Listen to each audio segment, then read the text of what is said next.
About a subject that I think just about every Nigeria is aware of.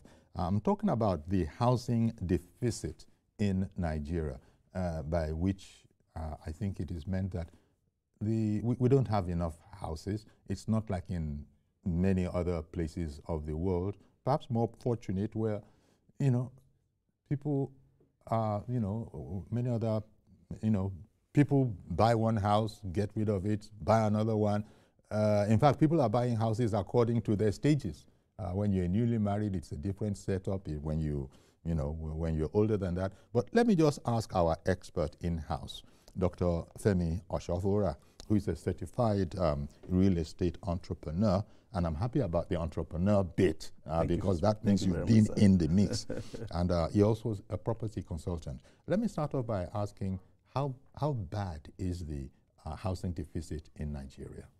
All right. The housing deficit in Nigeria is so much because if you look at the rate at which people are really coming into different states, the population is becoming something else. Yes, there's a high mobility of citizens. Exactly. So the population is really causing a lot of challenges that makes people not to have in some states or all states? Most states. Most states. Yes. I can understand that being the issue in maybe Lagos, for instance, the most notorious. As well as Abuja and Port Harcourt. Okay, those three. Those three are so much. The rate at which people come into the states is so much, and then we have housing. A little provision for housing for those people. But government keeps on, government has always been saying that they are working on it, housing estates. The way government is going about it, I don't know what you think, but it doesn't seem that it's going to be adequate in terms of, supplying the need of Nigerians. Now, the truth is that the government cannot do everything. So government needs to partner with private ownership, private sectors. Like we have a quite number of developers in Nigeria. Then we also have an association called REDAN, Real Estate Developers Association of Nigeria. If government can, partner with, private sector and as well, this REDAN to ensure that this challenge is tackled, it will really bring down, the deficit in Nigeria. People talk about mortgages, and we know what the economy is doing.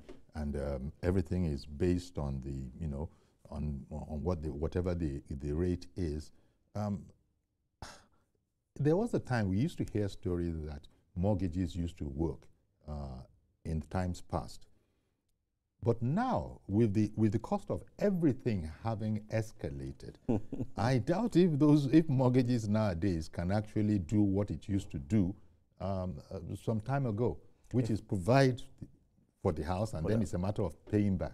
Okay, sir. I would have even loved to even say, let me even say it this way, that mortgage could have been the best way to approach this challenge. Okay. Mortgage, and then government coming into partnership with real estate developers.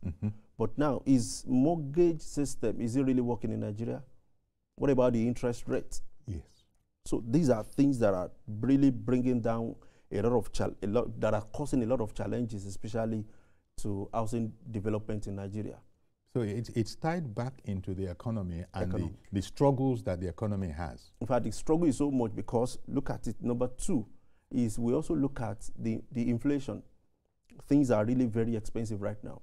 I remember in one of our estates, exquisite estates that we were having some project in that estate around about 5-6 years ago. The cost of cement then was about 3,500. Can you imagine? But now, there's there are about 3 projects we are developing now. The cost of cement, when we bought it, was about 10,500. So things are just skyrocketing, and then there is a need for us to look into this and find a permanent solution to this. That would be the silver bullet. What would be, I'm interested to hear what you think as an expert and somebody who is involved in the sector, what would be the way forward? Okay, the way forward, like I said, is number one, let the government partner with some of us that are developers, private developers. Number two, they should make our documentation seamless. The documentation process with the government is extremely stressful. If that is made seamless, it will cost a lot. It will bring a lot of solutions to this challenge. Tell me a bit about that, so that one can understand. Because unfortunately, your area of specialization is people don't know about it because you're asking me about so that is what. So a lot of people are dark. They're in the dark about what it takes. So how do you mean? Okay, this is what I mean. Now, there are two ways you can process your documentations. You can either process your documentation directly from the government, or you go through professionals, maybe developers, real estate entrepreneurs, to help you out to do that. So the first one is, now, while you are carrying out your documentation process with the government, how long does it take before approvals come out? Okay.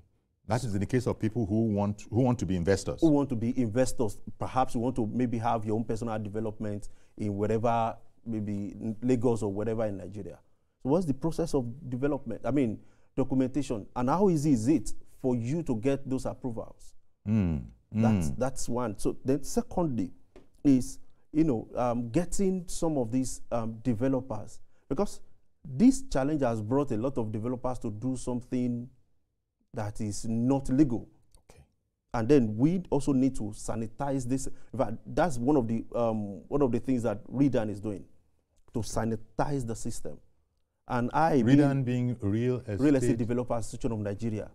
So they are doing so well to ensure that developers are doing the right thing, despite that there are a lot of economic challenges that is affecting our operation system, our development, and whatever we are doing at any of our estates. And what you're just talking about, doing the right thing, there was a time when it was a lot easier, although the right thing should be easy all through, but there was a time when it was a lot easier in terms of, we're talking about money now, we're talking about the cost of things, but now people are cutting corners and we are seeing the resultant effects. Unfortunately, Nigeria is not a stranger to news items about collapsed buildings and all that kind of a thing. It's a problem. People who can't go through the right path, not developers like you, are talking about, look, I must do something by myself, and they grab hold of non-pros who have experience. It's a bit like like in the hospital where there are, people who are really, I can't remember, attendants. Who then carry on like nurses or doctors when they get the opportunity, simply from having been observing the real world nurses doing it. But one moment, as I was going on, I just remembered Kesandu, Mr. Kesandu in Owerri. Good morning, sir. Good morning, sir. So sorry to have kept you waiting. No. It's still part of the whole thing. Okay. Good morning to your guest. It's fine, sir. Yes. Okay. I want to start by saying it's a very, very, very, very important conversation. And as we all know, this is when it comes to the listing of the basic necessities of man, housing is second, it's shelter. And it's quite unfortunate where we are today at the moment. Growing up, I used to see those housing estates being done by government, you understand? And you can agree with me that with all the whole thing that is happening in Nigeria today, vis-a-vis the issue of workers and money, is an issue. Because if you consider what Nigerian workers are earning, for instance, it is difficult for somebody to actually get a decent building of his own. We can even talk about what rent is even costing in Nigeria for today. So please, I feel government has a whole lot to do. Like you rightly said, the guest. Government should partner with some individuals, some groups. We can get some of these things done. It is possible. There are lands scattered all over the states. I don't even know what some of these state governors discuss in their meetings. Because when it comes not to bring the essence of governance is security, that one is welfare. And I can tell you, one of the primary things Nigerians want is shelter. Roof over their head. You see all these people loitering about and sleeping under the bridges, causing havoc and nuisance in the society. This is how it starts. But I can tell you, if somebody has a decent roof over his head, it becomes safe for us to address certain issues. So I am calling on state government and federal government. Let us go back to that time where the government can come out, because we are saying it. You see, a politician will build some skyscraper that is not even using. Can we actually develop some of these lands? If you cannot do it, let us use these estate developers and get it done. You can be extracting little money from the salaries. Teachers are ready to pay. So please, this is very, very important for us as Nigerians. Thank you very much. Thank you very much. Thank you. You agree? Yes, yes. I 100% agree with what he said. But the point is that the state of the economy, inflation, and as he was saying, after food, of course, the other thing is you want a roof over your head. Yes. And it's like an impossibility right now. It's like, I mean, what would be your suggestion for the teeming number? Because apart from that, the challenges, then there are fraudsters in the mix. Exactly, yes. That, again, is another problem. In fact, I was reading, it was in Ogun State, that no less personality than KBACs, 2 KBACs are actually going to be arraigned before courts for land grabbing.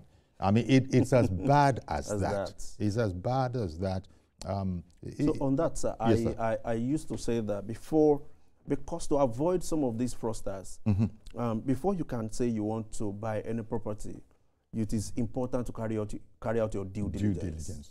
Due diligence is not just the genuinity of the land. It is also the genuinity of the person who is selling it. Because a property can be genuine and the person selling it is fake. Yeah. A property can be in a very sensitive and strategic location, and the documentation might have issues. So when you're buying properties, first, confirm the track record of whoever that is selling. Number 2, confirm the genuinity. Engage professionals. So some people don't want to spend money to engage professionals, and then at the end of the day, they fall victim. Now, yesterday somebody was asking me that are there still is real estate in Nigeria not a scam? I said no, it's not a scam. Just that people do not really carry out their due diligence. And then, like I said before, the government needs to, like Redan is trying to sanitize the system to ensure that those who are carrying out the real estate activities in Nigeria, they are licensed, they are qualified, and then they are well schooled. So, and then they also ensure that sometimes they have some representative to go to some of their estates and their companies to confirm that these people who are Redan members are genuine. I also belong to one of the committees. Committee. So it is important for people who want to buy any property to carry out your due diligence. Engage your lawyers, engage your surveyors, engage professionals. All of these people you have to pay. You have to pay them. You have to pay them. Yes. And most Nigerians, not all, but most Nigerians, that's why you were saying earlier that people don't want to pay for the right thing. So that is why you see most of these collapsed building, because people don't want to pay for quality. They just want to pay for what they are based on their capacity. Yes, and because what they will whatever use. The documentation, when you carry out a soil test in any of your land or property you want to develop, follow exactly what the soil test says. Don't say because the soil test is saying, okay, in all of this, a professional is telling you that you are going to need 200 million for your foundation. Don't manage 50 million. I'm happy you actually mentioned the figure. It's because sometimes the figures are so scary that people say, look, let me just keep quiet. You might say an appreciable amount. But we have situations where it's not because you want to build a 25-story building. Some that you said it might well be shall I say, happy lot of the person who wants to do this. And your expert is telling you that we're going to need 200 million on just the foundation. Just the foundation. It is important to note that if you don't have that money, it is important to leave the project for now. Yeah. Rather than just patching up things, bringing up the structure, and at the end of the day, catastrophe. That's not. So it is important to follow whatever a professional is saying. How about the authorities who are the regulators? That's another challenge because all of these are infringements, and they will not be tolerated, and they have to come down. Now, I use the word suddenly in there, but I need to explain that. I didn't mean it that they just wake up at... it's not suddenly like that. In fact, the word suddenly was wrong. Yeah, because oftentimes we've heard from the authorities that 4 or 5 years ago, we've been talking about these matters, that you can't do this, you can't do that. But at the end of the day, we get, apparently approvals come through one way or the other. We don't know. You don't hear often of this kind of a thing. In fact, remember that there was one unfortunate incident in Lagos where a whole luxury something collapsed. And this is a person who had been successful in this field in South Africa, had been successful in this field in the UK. But when it came to Nigeria, only God knows what happened, where the whole structure just collapsed. And that brought up another conversation about the quality of supervision and the quality of knowledge in that sector. Are you satisfied that we do have the knowledge? That is talking about real estate pros now. We do have the knowledge. So what is the problem? What is the problem? Is it that people are not obeying? Or people, is there collusion between those who are regulators and builders? Okay, now, see, here, sir, I would say that we do have the knowledge, yes. We have the knowledge, we have the expertise, we have the qualities and the qualifications. But the challenge is that a lot of people do not want to fully comply. They don't want to fully comply to whatever the document is saying. Mm-hmm. And if you are... I'm sorry to interrupt you, but I just got a call. We just got a call in from Ireland. Okay. You know, and it's Benedict calling in from Ireland. Good morning, Benedict. Hello, good morning. Okay, please go ahead. A question or observation? Yeah, my question is, most of these houses, estates that are built all over in Nigeria, in my own opinion, I think they are overpriced. Okay.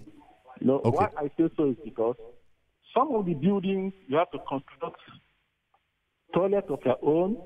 You have to buy generator where there's no electricity. You have to also connect pipe-borne water for drinking water. But if you go to other places like abroad, all these things are supplied to the house, and the value of the house is it reflects well priced. Yes. But over there in Nigeria, you see that most of these prices are very high. 1 million, 3 million to buy a house. Even when you decide to buy it, the mortgage, they will tell you to pay half of it before as a deposit. And also, they give you 1 year to finish the balance. In abroad, you can take 10, 20 years to pay for a house. So most of these things are overpriced. They should try and see how they can collaborate with the government and bring down these prices of houses. Indeed. Thank you very much, Benedict, calling in from the Republic of Ireland. All right. Let me respond to that. Sure. Yeah, sure. I think I like the last thing you said. He said that the government should come into the system and then partner with the developers. However, you know, properties in Nigeria, they are not really overpriced. There are some that are overpriced. Now, because if you compare Nigeria to other countries, like the UK, the US, the economy is standard over there.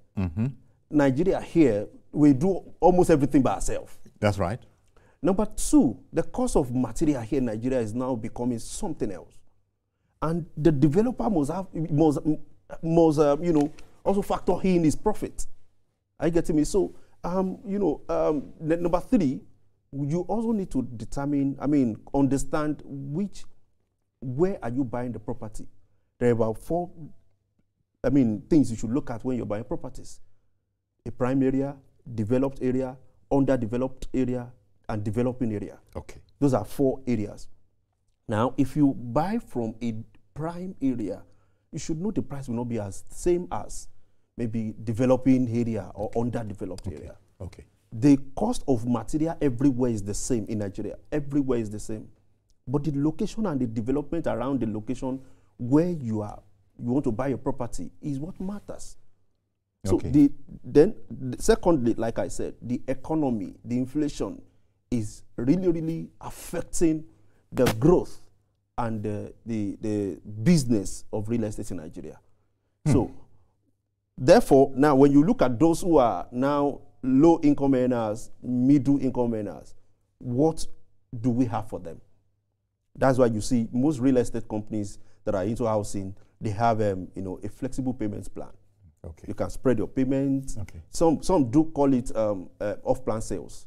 You have your off-plan sales. You know what you want to build. You have everything with you, and then then you key into the off-plan sales. There's some you just say I want to pay across as 12 months, 18 months, so that this challenge we reduce, and then we can reach out to those who are middle income earners and low income earners as well. So we just have to keep on working at it to get it better, but Exactly. it's not going to be a quick fix, bearing in mind the backdrop against which we must exist and live our lives. Yes. Well, Dr. Oshofor, I want to thank you very much for coming along to enlighten us. And we also thank those people who called in, especially Benedict. He's a Nigerian voice. That voice I heard is Nigerian. So it was very important that he called in, asked that question, and you were able to put some perspective on it. Thank you very much. I think also other people called in, and we thank everybody who did call in. So thank you very much for coming on our program. Thank you so much, sir. We're going to have to leave it here for now.